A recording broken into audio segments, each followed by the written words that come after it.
Alors nous sommes environ 3500 salariés sur l'ensemble de nos établissements. On a une quarantaine de services et cela représente environ 800 lits.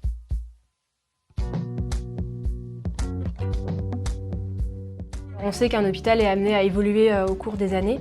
Alors on souhaitait pouvoir avoir un outil qui pouvait être personnalisable pour répondre à ces changements, que ce soit au niveau de notre organisation, au niveau de nos services, de nos pôles.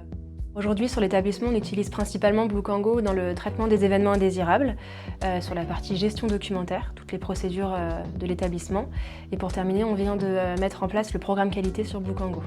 Alors l'ensemble de nos salariés utilisent Bluekango. On a mis en place plusieurs types de groupes utilisateurs.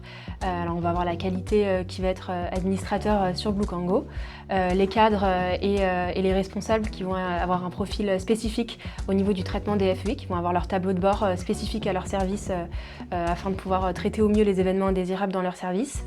On va avoir aussi des gestionnaires documentaires dans les différents pôles et dans les différents services qui vont mettre à jour leurs procédures, qui vont s'occuper de la révision, de la création de documents. Et on va avoir l'utilisateur classique qui va lui pouvoir déclarer un événement indésirable ou alors pouvoir consulter une procédure, un protocole. Alors, ce que je retiens comme avantage dans la mise en place de Bluekango, ça a vraiment été la partie formation. On a eu une équipe dédiée de Bluekango qui est venue sur site, une formatrice qui est venue passer plusieurs jours avec nous, qui a formé l'équipe qualité au niveau du paramétrage de l'outil et qui est aussi venue former les équipes, les services, les cadres, les utilisateurs sur place sur nos deux établissements. Alors c'est vrai qu'on peut être amené à utiliser le chat lorsqu'on a des questions. On va pouvoir envoyer une question et on aura une réponse instantanée par une personne de Bluekango. Et c'est agréable de pouvoir avoir une réponse dans la journée aux problématiques qu'on peut rencontrer sur Bluekango.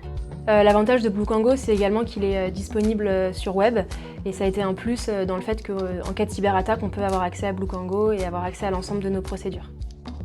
Alors, le gain principal qu'on a observé dans l'utilisation au quotidien de Bluekango, ça a été de permettre de faciliter la déclaration de nos événements indésirables. En effet, on peut avoir, grâce à Bluekango, une vue exhaustive de l'ensemble des événements indésirables. Et par la suite, on peut mettre en place des actions correctives et préventives. On trouve que l'outil est fiable et on l'utilise au quotidien avec les cadres et les responsables dans les différents services pour pouvoir faire un point régulier sur les événements indésirables qu'ils ont pu rencontrer dans leur service.